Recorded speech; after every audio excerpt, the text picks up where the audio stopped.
নমস্কার। আজকের আলোচনা পদ্মিনী একাদশী। সকলেরই জানা আছে যে এখন মল মাস চলছে। এই মল মাসকে পুরুষোত্তম মাসও বলা হয়, তা আগের আলোচনায় আমাদের করা হয়েছে। এখন এই যে পদ্মিনী একাদশী, মল মাসের পদ্মিনী একাদশী শুক্লপক্ষে হয়। যদিও কয়েকদিন আগে এই একাদশীটি সম্পন্ন হয়েছে, তবু সেই একাদশী সম্বন্ধে কিছু স্বচ্ছ জ্ঞান লাভের জন্য আজকের এই আলোচনা।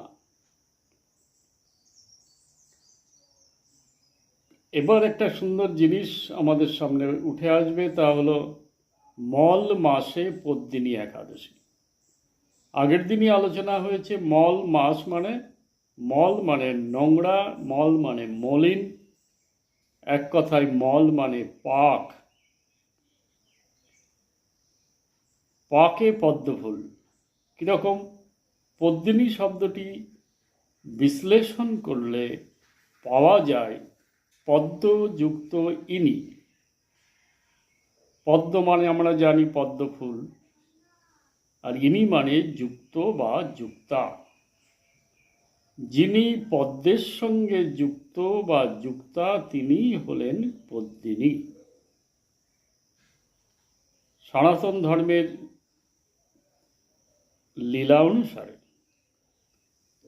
মহালক্ষ্মীকে পদ্মিনী বলা হয়, কেননা মহালক্ষ্মীর হাতে পদ্ম থাকে, উনি পদ্ম ভালোবাসেন। তাই মহালক্ষ্মীর আর এক নাম কমলা, কেননা কমল শব্দের অর্থ হলো পদ্ম। তাহলে ব্যাপারটা কীরকম দাঁড়ালো যে পাকে পদ্ম ফুল ফোটা। আমরা সবাই জানি যে পাকেই পদ্ম ফুল ফোটে। এই পাকে পদ্ম ফুল ফোটা ব্যাপারটা কেমন?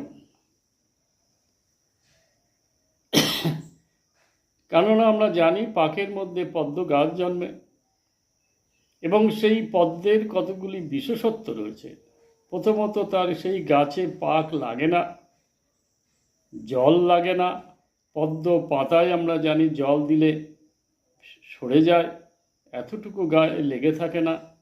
আবার পদ্ম ফুলেও যদি জল লাগে তাও গায়ে লেগে থাকে না, সঙ্গে সঙ্গে স্লিপ খেয়ে পড়ে যায়। এই বিশেষত্ব আমাদের জীবনে আরোপ করা দরকার। কীরকম? অর্থাৎ পাকের মধ্যে থেকেও পাক গায়ে লাগবে না এমনভাবে আমাদের জীবনযাপন করতে হবে বা সংসার করতে হবে। পাক বলতে কি বোঝায়? পাক হলো বিভিন্ন প্রকার ব্যতিক্রমজনিত অবস্থা। সাধারণ জীব নানাভাবে ব্যতিক্রম করে, কখনো মিথ্যা কথা বলে, কখনো পরনিন্দা পরচর্চা করে, কখনো লোকের দোষ ধরে নিজের দোষ দেখে না, কখনো যতটুকু খাওয়া প্রয়োজন লোভের বশে তার থেকে বেশি খেয়ে ফেলে, যে কর্ম করা উচিত নয় এমন কর্মও করে ফেলে, যাকে বলে মোহ। সেই মোহের বশে এমন এমন কর্ম করে যাতে সেই কর্ম আমাদের বিপদমুখী করে। এইভাবে নানাভাবে কামের মাধ্যমে ক্রোধ, লোভ, মোহ, মদ, মাৎসর্য, অহংকার, মায়া প্রভৃতির কারণে যে ব্যতিক্রম করে থাকে জীব, তারই পরিণতি হলো পাক। অর্থাৎ পাক সৃষ্টি করে আমাদের যে চিত্তভূমি, সেই চিত্তভূমিতে সেই সমস্ত ব্যতিক্রম জনিত কর্মের যে ইমপ্রেশন অর্থাৎ সংস্কার থেকে যায়।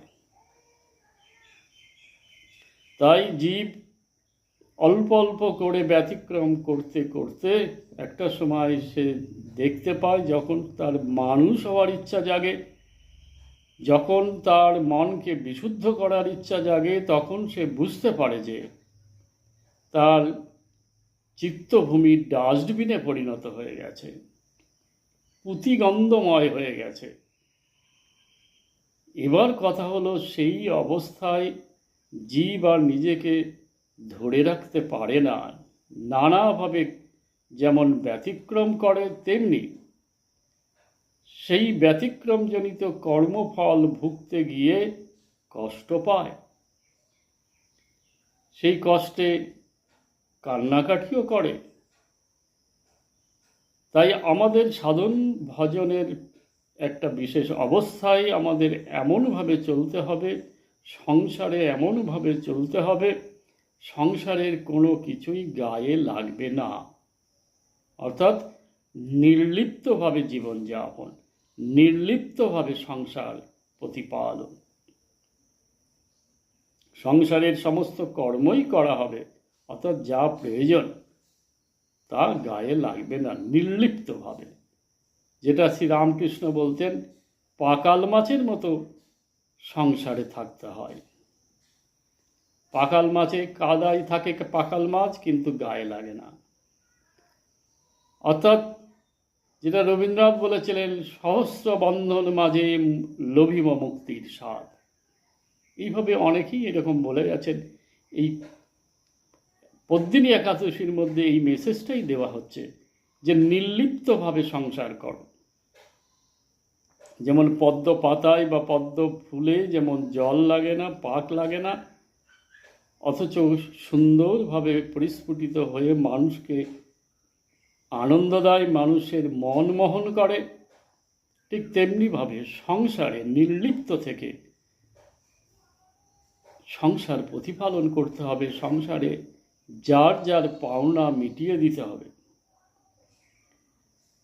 নিঃস্বার্থভাবে।